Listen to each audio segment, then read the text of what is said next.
So hey guys, let's see the omentum. Omentum हमारे पास greater और लेसर ओमेंटम होता है। सो सबसे पहले देखते हैं ओमेंटम होता क्या है। ओमेंटम जो होता है ये पेरिटोनियल फोल्ड होता है which connects the stomach with the abdominal organs. Omentum basically क्या होता है, एक सेंट्रल ऑर्गन होता है दैट इज द स्टमक, इसको कनेक्ट करता है with other abdominal organs. Omentum हमारे पास लेसर ओमेंटम और ग्रेटर ओमेंटम होता है। Greater omentum develops from the dorsal meso. हमने लास्ट लेक्चर में देखा था कि वेंट्रल मेजेंट्री और डोर्सल मेजेंट्री से क्या क्या चीज़ें डेवलप होती हैं। तो डोर्सल मेजेंट्री से हमने दो चीज़ें देखी थी कि 3 लिगामेंट्स डेवलप होते हैं और एक ग्रेटर ओमेंटम डेवलप होता है, ठीक है। While the lesser omentum develops from the ventral mesentery. Ventral mesentery से हमारे पास लेसर ओमेंटम डेवलप हो रहा था एंड लिवर से रिलेटेड चीज़ें जैसे कि फेल्सिफॉर्म लिगामेंट डेवलप हो रहा था and right and left triangular ligaments थे। Superior inferior layer of the coronary ligament था। Okay, now when we see about the development of the omentum, तो जब हमारी बहुत early stages of the development होती हैं तब एलिमेंट्री कैनाल कैसे डेवलप होता है। एक गट ट्यूब होती है जो कुछ ऐसी होती है और पूरी कैविटी हमारे बॉडी में प्रेजेंट होती है जिसको हम सीलोमिक कैविटी कहते हैं। उसमें ये गट ट्यूब स्ट्रेट ट्यूब की तरह डेवलप होती है and it is suspended by the ventral mesentery on the anterior side और dorsal mesentery on the posterior side. Okay, जब एम्ब्रियोनिक स्टमक जो होता है वो 90 डिग्री से रोटेट करता है। सपोज ये मेरा हाथ जो है ये हमारे पास lesser curvature of the momentum को शो कर रहा है, तो ये 90 डिग्री ऐसे रोटेट करेगा कि जो लेसर कर्वेचर है वो राइट साइड पे आए। हम एनाटोमिकली जब बात करते हैं तो हमारा जो laser curvature of the stomach होता है वो कहाँ पे प्रेजेंट होता है, राइट साइड पे ही प्रेजेंट होता है। तो जब रोटेशन होती है तो इस फॉर्म में होती है कि 90 डिग्री स्टमक रोटेट करता है along the longitudinal axis to the right side. Right side पे ये रोटेट करके आता है। इसकी वजह से जो एंटीरियर बॉर्डर होता है that faces the right side, this is the anterior border और ये राइट साइड पे फेस करता है और पोस्टीरियर बॉर्डर जो होता है वो लेफ्ट साइड को फेस करता है। जो major portion of the ventral mesentery होती है वो क्या करती है, अब्जॉर्ब हो जाती है और सिर्फ थोड़े पोर्शन उसके बचे रहते हैं।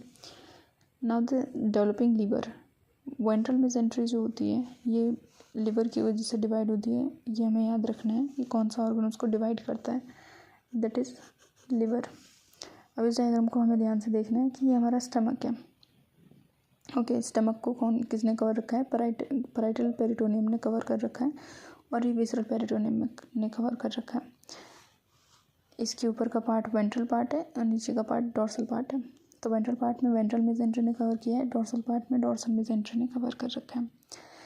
तो एंटीरियरली जो वेंट्रल मेजेंट्री होती है ये 2 पार्ट्स में डिवाइड करती है, ज़्यादा वेंट्रल और ज़्यादा डोर्सल पार्ट्स में, बिकॉज बीच में क्या डेवलप होता है, लिवर डेवलप होता है। सेम वे में जो डोर्सल मेजेंट्री होती है ये भी डिवाइड होती है because of the development of spleen into more ventral and more dorsal parts. तो जो वेंट्रल मेजेंट्री होती है वो डिवाइड होती है due to the developing liver. Liver में भी कौन सी 2 चीज़ों से, fissure for the ligamentum venosum और दूसरा है पोर्टा हेपेटस, वहाँ से ये डेवलप होता है।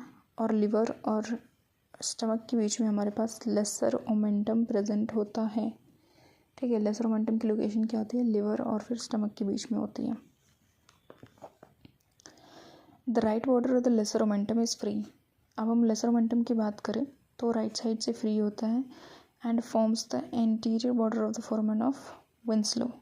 फोरामेन ऑफ विंसलो किसे कहते हैं, जो हम इसे नेक्स्ट लेक्चर में देखेंगे। फोरामेन ऑफ विंसलो को हम एपिप्लोइक फोरामेन भी कहते हैं।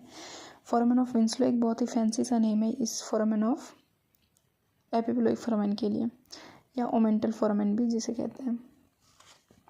अब हम लेसर ओमेंटम की राइट साइड, लेफ्ट साइड और बाकी साइड्स देखेंगे। तो इसकी राइट बॉर्डर जो होती है ये हमने अभी क्या पढ़ा कि ये फ्री होती है और राइट बॉर्डर जो होती है एंटीरियरली फोरामेन ऑफ विंसलो को फॉर्म कर रही होती है। Now the dorsal mesentery is divided by the developing spleen. ये भी हमने देखा था कि जो वेंट्रल मेजेंट्री है ये डिवाइड हो रही है because of the developing liver. Dorsal mesentery on the posterior side of the stomach is divided because of the developing spleen. Embryonic dorsal mesentery grows downward from the greater curvature. Lesser curvature था, वहाँ से greater omentum connected है। फिर जो greater part है हमारे पास stomach का, यहाँ से हमारे पास डोर्सल मेजेंट्री कनेक्टेड होता है, डाउनवर्ड जो ग्रो करता है। The dorsal mesentery also forms the 3 type of ligaments. ये हमने देख रखे हैं। ग्रेटर ओमेंटम के अलावा डोर्सल मेसेंट्री से 3 और लिगामेंट्स आते हैं। Now the greater omentum, it is the large fold of the peritoneum. Greater है तो इसलिए ये large fold of the peritoneum होता है, which hangs downward from the greater curvature of the stomach. ये हमारा ग्रेटर कर्वेचर है, वहाँ से ये ग्रेटर ओमेंटम कुछ ऐसे कर करके हैंग कर रहा होता है, लाइक एन एप्रन, या एक पर्दे की तरह हैंग करता है, which covers the loops of the intestine. अगर हम एंटीरियर एब्डोमिनल के वॉल को खोलते हैं डायसेक्शन कर करके, तो हमको जो मिलता है सबसे पहले तो वो पैराइटल पेरिटोनियम मिलता है, जिसको हटा देते हैं। हटाने के बाद हमें ग्रेटर ओमेंटम मिलेगा पूरी स्टमक के नीचे, और ग्रेटर ओमेंटम को जब हम लिफ्ट करेंगे ऊपर की ओर, तब जा कर के इंटेस्टिनल लूप्स दिखते हैं, वरना डायरेक्ट ऐसे इंटेस्टिनल लूप्स नहीं दिखते हैं। ग्रेटर ओमेंटम में 4 लेयर्स होते हैं, ये अभी हम देखेंगे 4 लेयर ऑफ पेरिटोनियम कहाँ से आती हैं, और ये क्या करते हैं, एक दूसरे के साथ फ्यूज़ हो जाते हैं, जिसके थ्रू क्या क्या चीज़ें पास कर रही होती हैं, आर्टरीज और वेन्स पास कर रहे होते हैं, एज वेल एज बहुत ज़्यादा अमाउंट में यहाँ पे फैट प्रेजेंट होता है।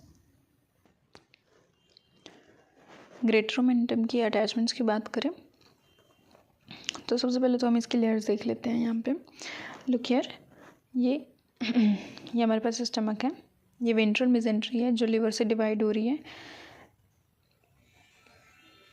इनटू मोर वेंट्रल और मोर डोर्सल पार्ट। जो लेसर ओमेंटम होता है वो कहाँ प्रेजेंट होता है, लिवर और स्टमक के बीच में। ना स्टमक के बाद हमारे पास posterior side of the stomach है ये, ठीक है। पोस्टीरियर साइड पे हमारे पास प्रेजेंट होता है ग्रेटर ओमेंटम। ग्रेटर ओमेंटम ये पूरा नीचे परसिस्ट कर रहा होता है। तो इसकी 4 लेयर्स होती हैं।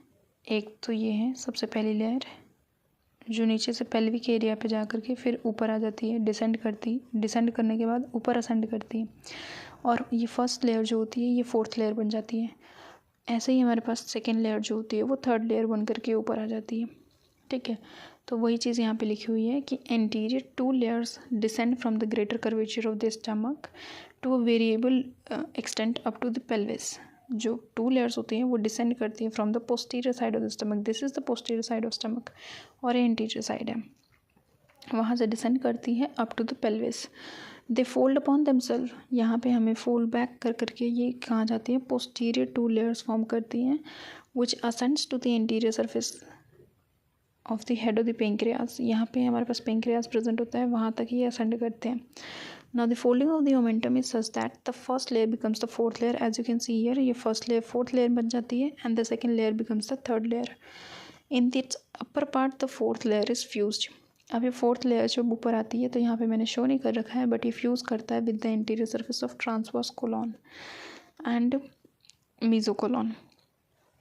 तो यहाँ पे जैसे हमारे पास स्टमक एक ऑर्गन प्रेजेंट है, यहाँ पे लिवर है, सेम वे में यहाँ पे ट्रांसवर्स कोलॉन प्रेजेंट होता है, transverse colon of the large intestine.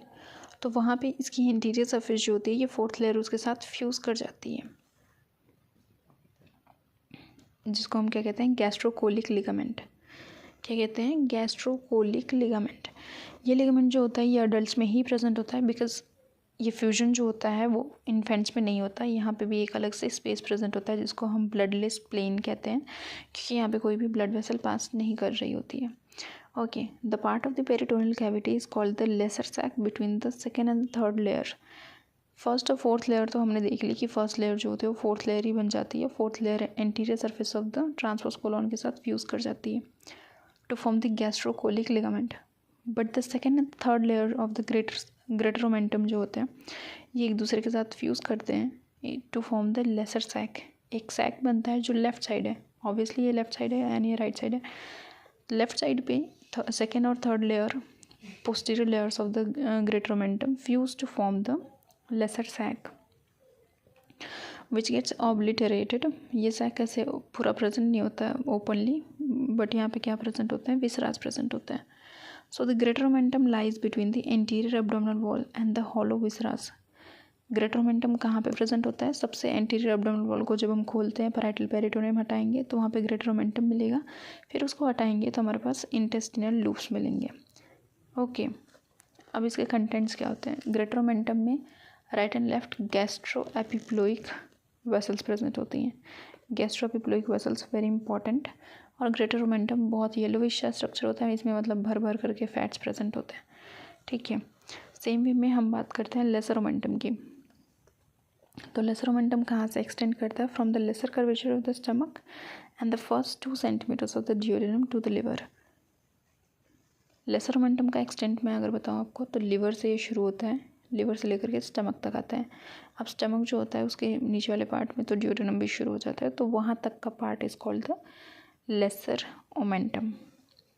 इसको हम हेपेटोगैस्ट्रिक लिगामेंट भी कहते हैं क्योंकि लिवर और स्टमक के बीच में है, तो हेपेटोगैस्ट्रिक लिगामेंट भी कह सकते हैं ग्रेटर लेसर मोमेंटम को, या फिर हेपेटोड्यूडेनल लिगामेंट भी कह सकते हैं। क्यों? क्योंकि स्टमक के नीचे वाले पार्ट में से तो ड्यूडेनम ही शुरू हो जाता है। ओके, तो हेपेटोगैस्ट्रिक लिगामेंट और हेपेटोड्यूडेनल लिगामेंट हम लेसर मोमेंटम को कहते हैं। I hope this is clear. Now behind the lesser curvature of the stomach, laser curvature of the stomach जो होता है उसको अगर हम हटाएंगे तो लेसर सैक प्रेजेंट होता है। ठीक है, contents of the lesser omentum अगर हम देखें, जैसे ग्रेटर मोमेंटम के कंटेंट सिर्फ हमारे पास फैट्स थे और 2 right and left gastroepiploic vessels थी। बट जब हम लेसर मोमेंटम की कंटेंट्स की बात करते हैं तो ये हमारे पास यहाँ पे right and left gastric vessels आ जाती हैं। ठीक है, और यहाँ पे कुछ लिम्फ नोड्स भी होते हैं एंड गैस्ट्रिक नर्व भी प्रेजेंट होती है। ठीक है, जो लेसर मोमेंटम होता है उसके राइट साइड में, दैट इज़ इधर की बात करें, लेसर मोमेंटम के राइट साइड की बात करें, दिस पोर्शन की बात करें, तो यहाँ पे 3 बहुत इंपॉर्टेंट चीज़ें प्रेजेंट होती हैं। एक वेन, एक आर्टरी, एक डक्ट। जो वेन होती है that is the portal vein, artery जो होती है that is the hepatic artery, and third is the bile duct. This 3 structures are very important which are present on the right side of the right free margin of the lesser omentum. ठीक है, और मोमेंटल graft करके एक term होता है जिसमें हम क्या बोलते हैं कि जो ग्रेटर मोमेंटम होता है वो रिचली सप्लाइड होता है by the right and left gastroepiploic arteries. ये तो अभी हमने देखा जो कंटेंट ही बनाता है ग्रेटर मोमेंटम का, तो ऑब्वियसली ये ग्रेटर मोमेंटम को सप्लाई भी कर रहे होते हैं। इसीलिए जब भी कहीं पे चेस्ट में या मीडियस्टिनम वाला रीजन जो होता है वहाँ पे कोई वुंड होता है तो उसकी हीलिंग के लिए हम क्या करते हैं, ग्रेटर मोमेंटम पूरा नीचे ऐसे सस्पेंडेड था from the greater curvature of stomach, तो उसको साइडों से थोड़ा क्लियर करके जहाँ से ये वेसल्स हैं उनको इंटैक्ट रख करके हम क्या करते हैं, इसको फोल्ड कर देते हैं। फोल्ड करके ऊपर वाले पार्ट में दैट इज चेस्ट वाले पार्ट पे कवर कर देते हैं ताकि fast healing of the chest या मीडियस्टिनल वुंड्स की हो जाए। ठीक है, या नीचे भी अगर कोई इंटेस्टिनल परफोरेशन है तो वहाँ पे भी पैच की तरह ये हम उसको लगा देते हैं ताकि फास्ट हीलिंग हो। एंड ऑल्सो जब कैंसर के केसेस में हम कोई भी थेरेपी देते हैं, कीमोथेरेपी या रेडियोथेरेपी देते हैं, तो इंटेस्टाइनल लूप्स को बचाने के लिए, रेडिएशन एंट्री को बचाने के लिए हम उनको कवर करते हैं with the momentum. So guys, this was all about the greater momentum and the lesser momentum. I hope it was clear to you guys. अब हम अपने नेक्स्ट लेक्चर में किस चीज़ के बारे में डिस्कस करेंगे, lesser sac, epiploic foramen as well as the greater sac. इसके बाद पूरा हमारा पेरिटोनियम का जो टॉपिक है वो वाइंड अप हो जाएगा। एंड प्रीवियस लेक्चर हमने बनाया था पेरिटोनियम के ऊपर, जिसमें पैराइटल पेरिटोनियम, विसरल पेरिटोनियम के बारे में हमने अच्छे से देखा था, डिटेल में देखा था, as well as peritoneal folds देखे थे। पेरिटोनियल फोल्ड्स का बहुत इंपॉर्टेंट है गाइस, इसमें लिगामेंट्स के अलग अलग टाइप के नाम आते रहेंगे, तो वो क्लियर होना काफ़ी ज़रूरी है कि कौन सा लिगामेंट किसके बीच में प्रेजेंट होता है, वेंट्रल मेसेंटर से क्या डेवलप होता है, डोर्सल मेसेंटर से क्या डेवलप होता है। ओके, तो स्टेप वाइज फॉलो करो। दैट इज़ पहले पेरिटोनियम का लेक्चर देखो, उसके बाद ग्रेटर मोमेंटम, लेसर मोमेंटम का लेक्चर देखो, फिर इसके बाद अगले मैं लेक्चर्स में लाती रहूँगी। ऐसे ही अपना सपोर्ट बनाए रहो।